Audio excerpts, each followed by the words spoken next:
വയനാട് ഉരുൾപൊട്ടൽ ദുരന്ത ബാധിതരെ സഹായിക്കാൻ ഡിവൈഎഫ്ഐ നടത്തുന്ന ആക്രി ചലഞ്ചിന്റെ ഭാഗമായി അഗ്നിരക്ഷാസേന ഉദ്യോഗസ്ഥൻ കോഴിക്കോട് മുക്കം സ്വദേശിയായ കെ.ടി. ജയേഷ് തന്റെ ബൈക്കാണ് കൈമാറിയത്. Thiruvambady MLA. Lindo Joseph bike ഏറ്റുവാങ്ങി.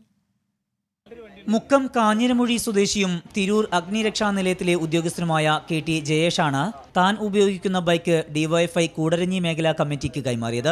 2018 പ്രളയനാളുകളിൽ ഉൾപ്പെടെ രക്ഷാപ്രവർത്തനത്തിന്റെ ഭാഗമായ ജയേഷിന് ഇത്തവണ ചൂരൽമര, മുണ്ടക്കൈ, പുഞ്ചിരിവട്ടം എന്നിവിടങ്ങളിലെ രക്ഷാപ്രവർത്തനത്തിന്റെ ഭാഗമാകാൻ കഴിഞ്ഞില്ല. നേരിട്ട് അവരെ സഹായിക്കാനായില്ലെങ്കിലും ദുരന്തത്തിൽ ഇരയായവരെ ചേർത്തു നിർത്താനാണ് തന്നാലാകുന്ന സഹായം ചെയ്യുന്നതെന്ന് ജയേഷ് പറഞ്ഞു.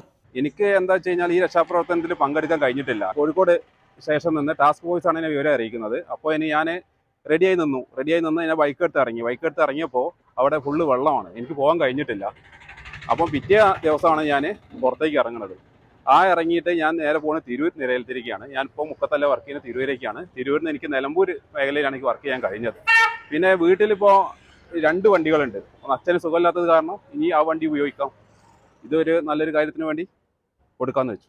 ജയേഷിൻ്റേത് മാതൃകാപരമായ പ്രവൃത്തിയെന്ന് എം.എൽ.എ. ലിൻഡോ ജോസഫ്. ജയേഷ് ഉപയോഗിച്ചുകൊണ്ടിരുന്ന അദ്ദേഹത്തിന്റെ സ്വന്തം വാഹനം ഡിവൈഎഫ്ഐ നിർമ്മിച്ചു നൽകുന്ന സ്നേഹ വീട്ടിലേക്ക് കൈമാറിയ ഒരു മനോഹരമായിട്ടുള്ളൊരു ചിത്രമാണ് ഇവിടെ കാണാൻ കഴിയുന്നത്.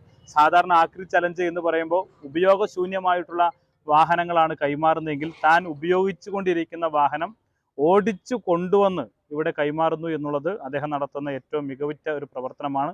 പരിപാടിയിൽ Koodaranji panchayat president Adarsh Joseph, DYFI മേഖലാ പ്രസിഡന്റ് കെ. വിപിൻ തുടങ്ങിയവർ പങ്കെടുത്തു. 24 കോഴിക്കോട്.